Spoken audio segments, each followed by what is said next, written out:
우리 오늘도 귀한 예배 자리에 나오신 여러분을 주님의 이름으로 환영하고 축복합니다. 우리 옆에 분들하고 함께 오늘 들은 찬양을 기억하시면서 은혜의 강물이 넘치는 교회 되게 하옵소서. 한번 인사하시죠. 은혜의 강물이 넘치는 교회 되게 하옵소서. 오늘 이 예배가 또 저와 여러분들의 몸된 교회가 정말 은혜의 강물이 또 샘솟고 넘치는 교회가 되길 간절히 소망합니다. 먹으셔야 돼요. 뭔가 교회에 오셔서 외부로부터 오는 그 에너지를 여러분들이 받으셔야 됩니다. 사람은 영적인 동물이기 때문에요, 영이 살아나야 됩니다. 오늘 저와 여러분이 이 예배를 통해서 저와 여러분들의 심령과 영이 말씀과 기도함으로 살아나는 귀한 시간 되길 간절히 소망합니다. 지난주에부터 제가 교회론에 대해서 말씀을 드리고 있습니다. 지난주 첫 시간에 교회론에 대해서 말씀드리면서 요한복음 2장 19절에 있는 말씀을 먼저 말씀을 드렸습니다. 요한복음 2장 19절에 보면 예수님이 성전에 들어가셔서 이 성전을 성전을 헐으면 어떻게 해요? 교회를 헐으면 어떻게 해요? 내가 사흘 만에 다시 세우리라. 그것은 그 시대의 죄악, 또 그 시대의 성전의 잘못된 관습, 규범들을 타파하시면서 내가 율법을 폐하러 온 것이 아니라 완전하게 하기 위해서 이 땅에 오신 것처럼 내가 내 죽음을 통해서 사흘 만에 부활하시는 그 부활과 죽음을 통해서 내 이름으로 고백하는 교회를 세우시겠다라고 천명하신 사건이다라고 말씀을 드렸습니다. 그러면서 그 믿음의 고백 위에 교회를 세우시는데 어떤 교회를 세워가실 것인가, 네 가지에 대해서 여러분들과 함께 나누었죠. 자, 그 부분을 조금 다시 복습하고 말씀을 보도록 하겠습니다. PPT를 한번 띄워주시죠. 네. 교회 가르치는 모임이라는 한문으로 되어 있지만 이 번역은 조금 미숙하다고 말씀드렸죠. 영어로는 처치, 주님께 속한 것. 아마도 이 번역이 조금 더 옳은 것 같고요. 원어로는 에클레시아, 뭐뭐로부터 부르심을 받다. 즉 죄와 사망의 자리에서 우리는 죽을 수밖에 없었던 죄인이었지만 그 죄와 사망의 자리에서 불러냄을 입은 자들의 모임이 에클레시아, 바로 교회라고 말씀을 드렸습니다. 그러니까 교회는 건물이 아니라 불러냄을 입은 자들, 예수를 구주로 고백하고 예수님을 바라보며 신앙 고백하는 사람들이 모이면 거기가 뭐가 된다고요? 네, 여러분들이 주님의 이름으로 가정에서 모여서 예배하면 거기가 교회가 되는 거고요. 주님의 이름으로 모인 사람들이 함께 직장에서 기도회를 가지면 거기가 교회가 된다고 말씀을 드렸습니다. 여러분들이 속회를 통해서 선교회를 통해서 주님의 이름으로 모여 함께 모이면 그곳이 교회다라고 말씀을 드렸습니다. 건물이 교회가 아니라 주님의 이름으로 불러냄을 입은 자들의 모임이 교회다라고 말씀을 드렸습니다. 그렇다면 그 교회, 어떤 교회를 세워갈 것인가? 주님은 마태복음 16장에 있는 말씀을 통해서 베드로와 제자들과의 그 문답을 통해서 교회에 이런 교회를 세워가시길 원하셨는데요. 한번 넘겨주시죠. 네 가지를 말씀을 드렸습니다. 한번 같이 읽어보겠습니다. 시작. 바른 신앙 고백 위에 세워진 교회. 사도 베드로가 고백하기를 주는 그리스도시요 살아계신 하나님의 아들이십니다. 바로 예수님이 하나님이십니다라는 그 바른 신앙 고백 위에 세워진 교회가 올바른 교회다라고 말씀을 드렸습니다. 두 번째 한번 보여주시죠. 같이 읽겠습니다. 시작. 주님이 주인 되시는 교회. 주님께서 그 고백을 듣자, 네가 베드로구나. 네 반석 위에 내가 교회를 세우는데 누구의 교회요? 내 교회를 세우신다. 주님의 교회를 세우신다. 그래서 이 땅에 주님의 이름으로 모여 세워진 모든 교회는 주님이 주인이 되시는 교회, 주님께서 온전히 왕이시오 주인이 되시는 그 교회다라고 분명히 천명하셨습니다. 세 번째 한번 보여주시죠. 같이 읽겠습니다. 시작. 음부의 권세가 이기지 못하는 교회. 네, 교회를 세우신데 내 교회를 이 땅에 세우시는데 음부의 권세가 이기지 못하는 교회를 만드실 것이다. 이 땅은 공중 권세를 잡은 그 마귀와 사탄의 그 권세를 잡고 있단 말이죠. 거기에 교회를 세우신 거예요. 그러니 그 교회가 온전히 서가도록 공중 권세 잡은 자들이 가만히 있을까요? 반대할까요? 물어보는 제가 바보죠. 당연히 반대하겠죠. 그러나 우리는 결론이 난 싸움이라고요. 왜요? 주님이 음부의 권세가 이기지 못하는 교회로 내가 만들겠다라고 결론을 내신 거예요. 그러나 우리는 그 과정을 겪어야 된다. 하나님께서 홍해를 가르시고 가나안 땅을 약속의 땅으로 주셨지만 그 땅을 밟는 과정은 우리에게 주어진 삶의 과제인 거죠. 정복 전쟁은 우리가 해야 되는 겁니다. 영적인 전쟁은 우리가 해야 되는 겁니다. 그런데 우리에게 결론이 나 있다는 거죠. 음부의 권세가 이기지 못한다고 분명히 결론이 나 있으니까 그 약속과 그 말씀을 붙잡고 우리는 뭐 하는 거예요? 묵묵히 그 길을 뚫어가는 겁니다. 네 번째 한번 보여주시죠. 같이 읽겠습니다. 시작. 천국 열쇠를 가진 교회. 내 이름을 베드로라. 그러면서 천국 열쇠를 주시면서 네가 땅에서 매면 하늘에서도 매일 것이고 하늘에서도 풀면 이 땅에서도 풀릴 것이다. 이 천국 열쇠는 예수 그리스도의 복음, 예수 그리스도의 사도권, 예수 그리스도의 말씀, 그것을 그들에게 교회에 주셨다는 거죠. 그래서 베드로와 요한이 이 천국 열쇠를 선포하잖아요. 성전 미문에 앉은 자에게 천국 열쇠를 선포하잖아요. 뭐라고 그래요? 내가 가진 것을 너에게 주노니. 그게 뭐예요? 천국 열쇠죠. 그게 뭐였어요? 그가 가진 천국 열쇠는 뭐였어요? 나사렛 예수의 이름으로 일어나 걸으라. 여러분, 천국 열쇠는요 다른 게 아니라 그냥 이거 맞는 키가 아니라요, 바로 나사렛 예수의 이름, 그분을 선포하는 것, 그것이 천국 열쇠니까 우리 교회가 그런 예수 그리스도를 선포하는 교회로 세워져야 될 줄로 믿습니다. 이런 교회를 주님께서 세우시겠다라고 천명하신 사건이 지난주 첫 번째 교회론 첫 번째 시간이었습니다. 그렇다면 오늘 이 땅에 지상교회가 처음으로 생기게 되는 그 사건을 오늘 맞이하게 되는데, 자, 오늘 본문을 한번 보여주시죠. 이 땅에 이러한 주님의 이름으로 세워진 천명하신 교회가 이 땅에 세워지는데 그 사건과 배경을 한번 보시면 한번 같이 읽겠습니다. 시작. 오순절날이 이미 이름에 그들이 다 같이 한 곳에 모였더니. 네, 오순절날이 이미 이름에, 그 날이 어느 날이냐 봤더니 오순절이에요. 오순절. 구약에서 보면 3대 절기를 유대인들에게 꼭 지키게 했습니다. 물론 안식일도 지켜야 되고 절기도 다 지켜야 되지만 특별히 예루살렘에 살던 사람들은 당연히 안식일은 어디 가서 지켜요? 당연히 성전 가서 지키겠죠. 그런데 멀리 떨어져 있는 사람들은 그것을 다 지키기가 어렵기 때문에 떨어진 회당에서 지키게 되어 있습니다. 그런데 유대인들에게는 7가지 절기가 있고 안식일이 있지만 3대 절기, 유월절, 칠칠절, 수장절, 이 3대 절기만큼은 꼭 예루살렘에 와서, 예루살렘 성전에 와서 예배 드려야 된다. 그래서 이 오순절은 칠칠절, 오순절은 3대 절기 중에 하나이기 때문에 많은 흩어진 사람 유대인들이 오순절 날이 이르렀을 때 모이게 됩니다. 그런데 이 날이 어떤 의미가 있습니다.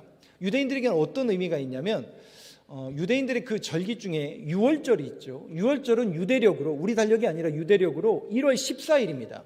그리고 유월절이 지난 그 다음 날이면 몇 월 며칠이에요? 1월 15일이 되겠죠. 그럼 1월 15일부터는 무슨 절기가 되냐면 무교절이 돼요. 일주일 동안 무교절이 됩니다. 15, 16, 15, 16, 17, 18, 19, 20, 21일까지가 무교절입니다. 그러면 그 다음 날은 22일이겠죠. 22일은 무슨 절기냐? 초실절입니다. 바로 보리의 첫 단을 떼는 절기가 초실입니다. 그 초실절이에요. 그 초실절이 바로 부활의 첫 열매가 되신 예수 그리스도를 예표하는 거죠. 첫 단을 뗀다. 초실. 마찬가지로 부활의 첫 열매가 되신 예수 그리스도를 예표하는 초실절. 그 초실절을 기준으로 7번 안식일을 7번 곱하기 7번, 7이라는 숫자는 항상 성경에서 하나님의 완전한 숫자를 말하고 있기 때문에 그 완전한 숫자가 7번 곱해지는 49일이 지난 50일, 그 오순절을 큰 안식일로 유대인들은 지킵니다.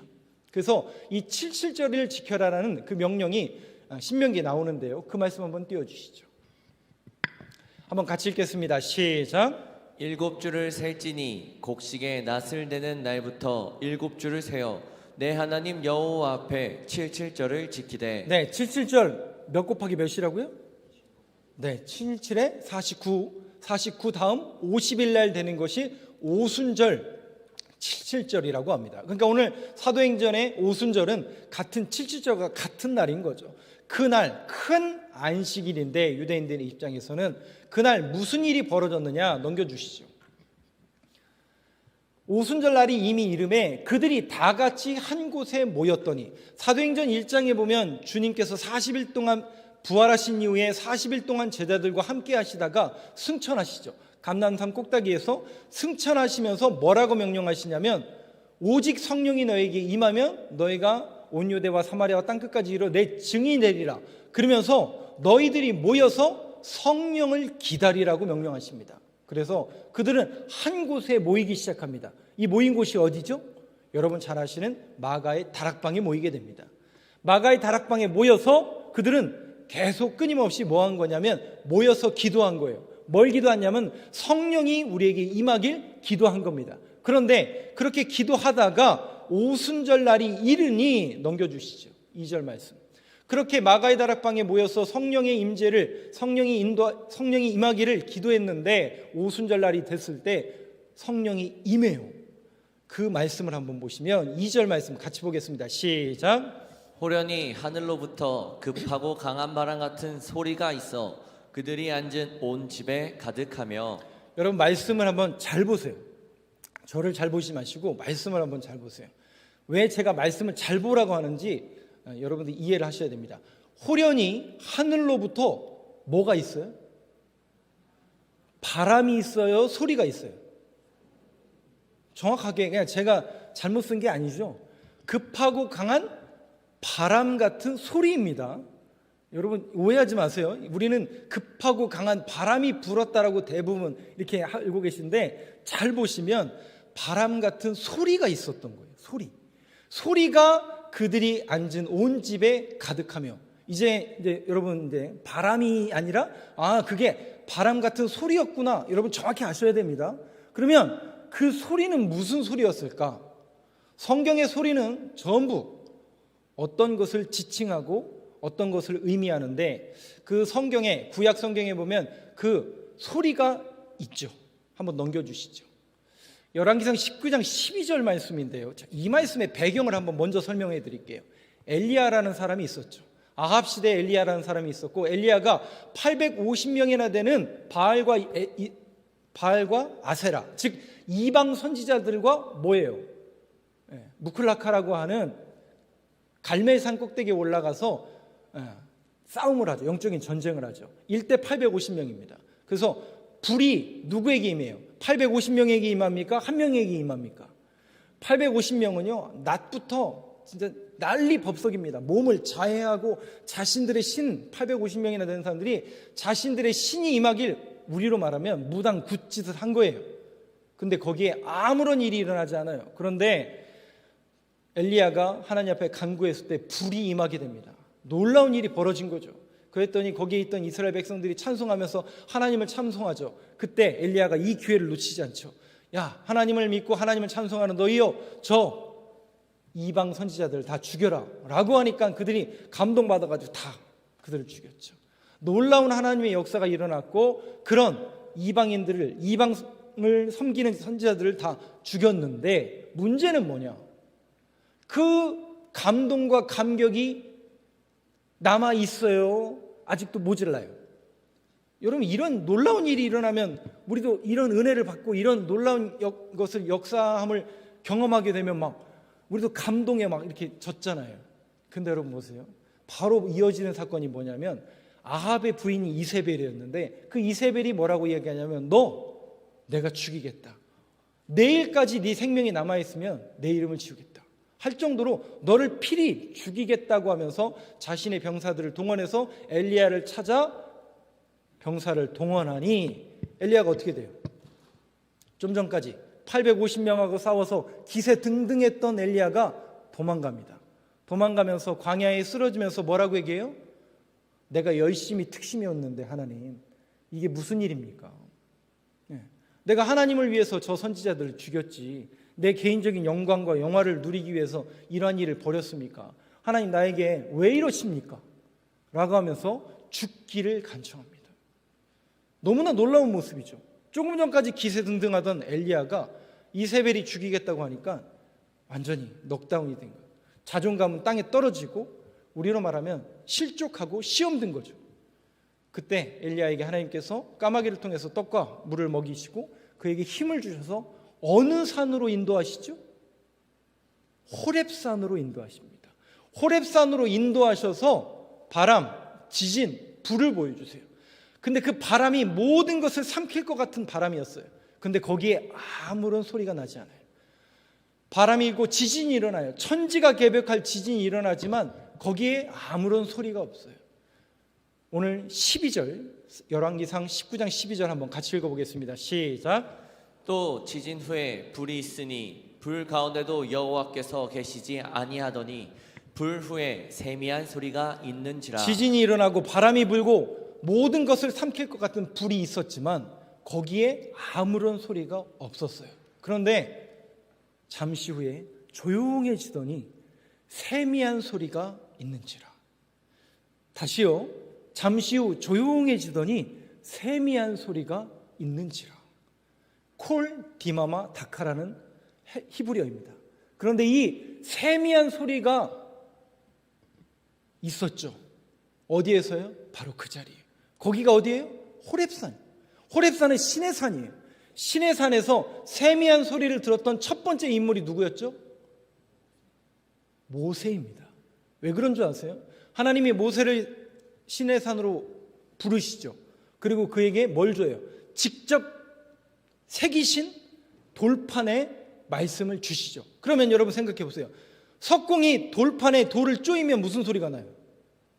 돌을 쪼이는 소리가 나죠. 그것을 콜 디마마 다카라고 합니다.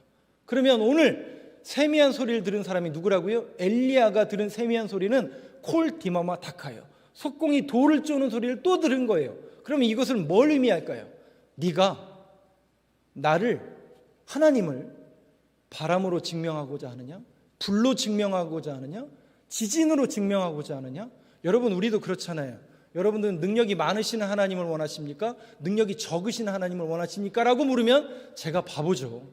당연히 우리 하나님은 능력이 많으시고 천지를 창조하신 분인데, 그래서 우리 하나님이 정말 센 하나님이었으면 좋겠어요. 능력이 너무 많아서 이 모든 것을 다 뒤엎었으면 좋겠어요. 근데 하나님은 그렇게 역사하지 아니하신다라는 거예요. 우리는 자꾸 하나님을 어떻게 증명하려고 하냐면 센 하나님, 큰 하나님, 마치 세상 사람들과 똑같이 하나님을 증명하려고 그래요.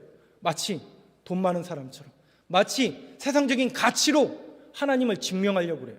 근데 하나님은 그게 아니라는 거예요. 나를 그렇게 증명하지 말라는 거예요. 나는 스스로 있는 자라는 거예요. 나는 하나님이라는 거예요. 그러면서 콜 디마마 다카, 석공이 돌을 쪼는 소리를 들려주시면서 말씀으로 다시 돌아가라. 모세에게 말씀을 주신 것처럼 너에게 준, 내 백성에게 준 그 말씀으로 다시 돌아가라는 거예요. 엘리야를, 그 낙심하고 낙담해 있는 엘리야를 다시 한번 신의 산에 부르셔서 그에게 세미한 소리를 들려주신 건 뭐냐면 하나님의 말씀으로 돌아가라. 근데 여러분, 놀라운 사실이 뭔지 아세요? 그 세미한 소리에 반응하고 그 세미한 음성을 듣길 원하는 사람은 몇 명을 남겨놨다고요? 7,000명을 남겨놨다는 거예요. 항상 진짜 그리스도인들은 소리가 납니까? 안 납니까? 진짜 그리스도인들은요, 소리가 나질 않아요. 그런데 언제 소리가 나냐면요, 뭔가 이 땅에 그리스도가 공격을 받고 교회가 어려워질 때마다 그러한 소리에 민감한 사람들, 진짜 그리스도인들은 그때 나타납니다. 교회가 부흥하고 잘 될 때는 그런 사람들은 가만히 있어요. 왜? 자신들이 나서지 않아도 교회가 잘 되어가니까. 근데 교회가 어려워지고 교회가 시험 들고 교회가 연약해질 때 그런 사람들이 수면에 드러나게 되죠. 바라기는 저와 여러분이 정말 하나님의 말씀에 붙들려서 남은 자처럼, 렘넌트라고 하죠. 렘넌트처럼 저와 여러분이 진짜 그리스도인으로 말씀 붙들며 살아가는 저와 여러분들의 신앙생활이 되길 간절히 소망합니다. 그게 진짜예요. 그 말씀을 붙드는 사람들이 진짜예요. 그래서 이 말씀을 붙드는 사람들은요, 여간에서는 흔들리진 않아요. 그리고 이런 사람들의 특징은요, 시험도 잘 안 들어요. 그런데 한 가지 더 특징이 뭐냐면 교회 안에서 솔직히 말씀드리면 조금 바보 취급당해요. 부족한 사람 취급당해요. 왜? 조용히 있으니까. 가만히 있으니까. 너는 왜 등신같이 왜 아무 말도 못하냐? 너는 왜 바보같이 때리면 가만히 있냐? 진짜는요, 소리가 나지 않습니다. 진짜 그리스도인들은 가만히 있습니다. 저와 여러분이 진짜 그리스도인으로서 늘 거듭나는 그런 믿음의 고백자들이 되길 간절히 소망합니다. 엘리야를 통해서 하나님께서 세미한 소리를 들려주신 것처럼 이 소리는 오늘 사도행전 2장에 나온 급하고 강한 바람 같은 뭐라고요? 바람이 아니라 소리였어요. 그 소리의 정체는 바로 하나님의 말씀이었던 겁니다. 그 초대교회에 하나님께서 성령이 임하길 간절히 기도하는 그 마가이 다락방에 하나님께서 말씀을 불어넣어 주신 거예요. 넘겨주시죠. 그런데 말씀이 임할 때 항상 동반되는 게 있습니다. 여러분 잘 보세요. 말씀과 함께 같이 가는 게 있어요. 그게 뭐냐면 3절 말씀 한번 같이 읽겠습니다. 시작. 마치 불의 혀처럼 갈라지는 것들이 그들에게 보여 각 사람 위에 하나씩 임하여 있더니. 성령님이 같이 하십니다. 그들에게 말씀이 임하고 나자 마치 불의 혀처럼 갈라지는 것들이 그들에게 보여 성령의 놀라운 역사가 눈으로 보이기 시작하는 거예요. 그러면서 그들에게 성령이 임하니까 무슨 일이 벌어지느냐? 4절 보여주시죠. 그들이 다 성령의 충만함을 받고 하나님의 성령이 임하니까 그들이 충만해진 거예요. 충만이라는 단어는 풀필이죠. 차고 넘친다는 뜻이에요. 성령이 말하게 하심을 따라 성령이 임하니까요, 성령님이 말하게 하시는 거예요. 내가 말하는 게 아니라 성령님이 말하게 하시는데 어떻게 말하게 하시느냐? 다른 언어들로 말하기를 시작하니라. 그러니까 이런 거죠. 영어 한마디 못했던 사람이 갑자기 나는 예수님의 이름으로 기도합니다. 예수님의 이름으로 기도합니다. 그랬더니 pray God. 갑자기 영어를 막 술술하는 거죠. 그리고 갑자기 독일어를 하고 히브리어를 하고 헬라어를 하고 다른 나라 말로 막 하기 시작하는 거죠. 그 이야기를 누가 듣는지 한번 보세요. 5절 말씀입니다. 같이 읽겠습니다. 시작. 그때 경건한 유대인들이 천하 각국으로부터 와서 예루살렘에 머물러 있더니. 이날이 무슨 절기였다고요? 오순절이었어요. 오순절은 만국에 흩어져 있던 사람들이 절기를 지키기 위해서 오는 거예요. 그러면 그 가운데는 로마에 있던 사람도 오고, 저기 고린도에 있던 사람도 오고, 저기 카르타고에 있던 사람도 오고, 키프로스 섬에 있던 사람도 오고, 알렉산드리아에 있던 사람도 오고, 안디옥에 있던 사람도 오고,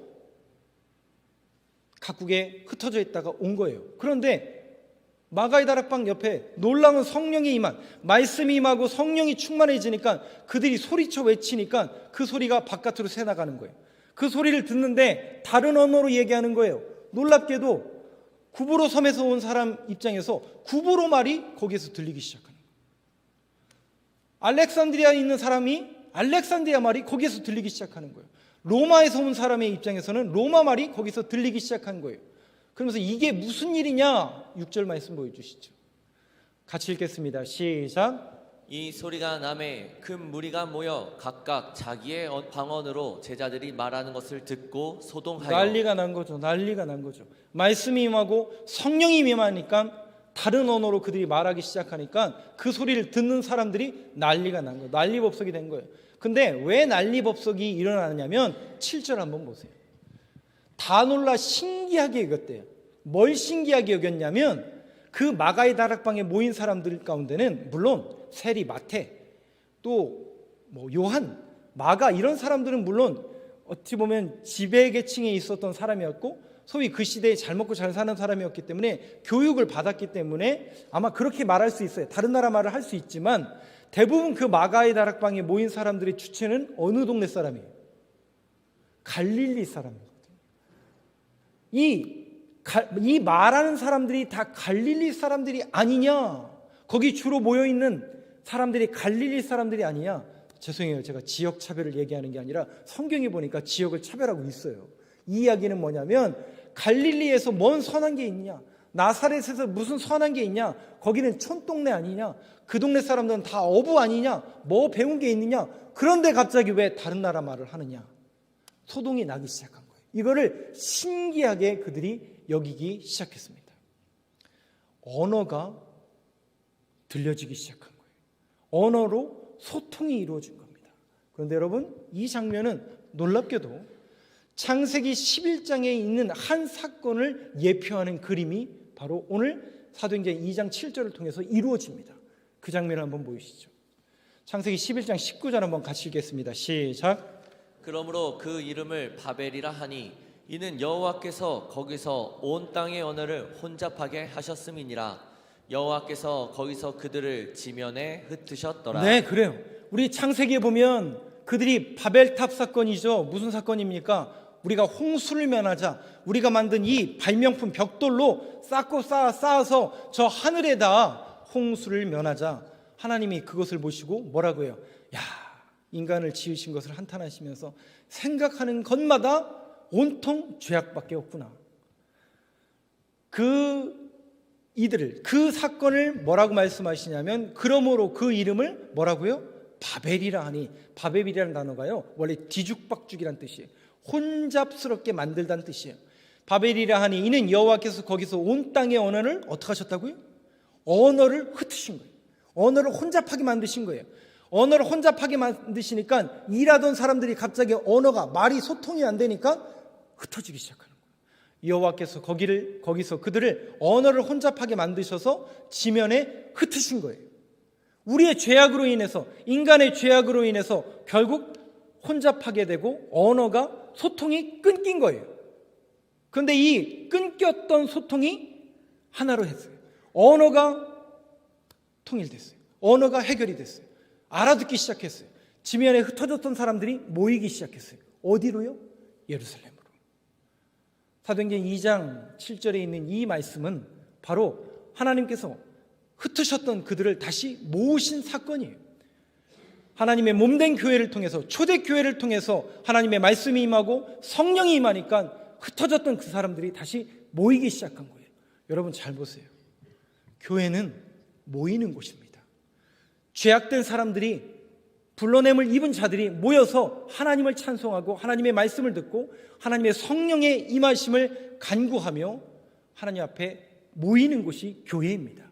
그래서 여러분, 이 하나님의 몸된 전에서 여러분들이 분명히 들으셔야 될 게 뭐냐면 하나님의 말씀을 늘 들으셔야 됩니다. 그리고 성령의 인도하심과 임재를 늘 갈망하고 갈구해야 됩니다. 그 성령님이 임하시면 보호하시고 은혜 주시고 가르쳐 주시는 그분이 모든 것을 생각나게 할 것이다. 뭘 생각나게 하시냐면 하나님의 말씀, 들은 하나님의 말씀을 생각나게 해주시는 분이 성령 하나님이라고 그랬어요. 말씀과 성령으로 강건해지는 교회, 그 교회를 통해서 하나님이 흩어졌던 사람들을 불러 모으시고 그 교회에 사명을 주시는 거예요. 무슨 사명을 주시느냐 넘겨주시죠. 오늘 말씀의 결론입니다. 같이 읽겠습니다. 시작. 오직 성령이 너희에게 임하시면 너희가 권능을 받고 예루살렘과 온 유대와 사마리아와 땅끝까지 이르러 내 증인이 되리라 하시니라. 오히려 하나님이 불러 모으신 다음에 땅끝까지 너희들이 흩어지라는 사명을 주시는 거예요. 뭘 갖고요? 성령의 권능을 받고 예수 그리스도를 전파하는 교회, 예수 그리스도를 선포하는 교인으로서, 성도로서 살아갈 것을, 그렇게 세상에 흩어지기를 주님께서 교회의 사명으로 주신 것입니다. 오늘 이 사명을 감당하는 우리 교회가 되길 간절히 소망합니다. 말씀이 살아있고 성령이 충만하여 땅끝까지 이 복음 들고 증인의 삶을 살아가는 저와 여러분, 우리 교회가 되길 간절히 소망합니다. 기도하겠습니다.